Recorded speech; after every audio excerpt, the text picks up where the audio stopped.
محمد بن قاسم جو تھا نا 17 سال کا تھا، اور تابعین میں اس نے حضرت ابو ہریرہ کو بھی دیکھا ہے، بہت سے صحابہ کو دیکھا ہے۔ 17 سال کا ایک لڑکا، اس کو مشن دیا جا رہا ہے کہ راجہ ظاہر سے کس نے لڑنے جانا ہے؟ محمد بن قاسم۔ اور آیا کہاں سے تھا؟ عراق سے۔ عراق کا نقشہ دیکھو، سندھ کا نقشہ دیکھو، وہاں سے وہ چلا ہے بھائی۔ آج ہم جو مسلمان بیٹھے ہوئے ہیں نا، اس کا بہت بڑا کریڈٹ کس کو جاتا ہے؟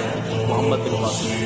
تو اور یہ سندھ کے لیے بڑی فضیلت کی بات ہے کہ اس پورے بر صغیر میں سہارنپور اور دلی، یہ پورا بنگلہ دیش، یہ جو پورا بر صغیر ہے نا، یہاں اسلام انٹر کہاں سے ہوا ہے؟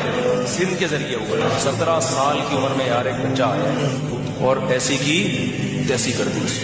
محمد بن قاسم 17 سال کی عمر میں فتح کرتا چلا گیا علاقے۔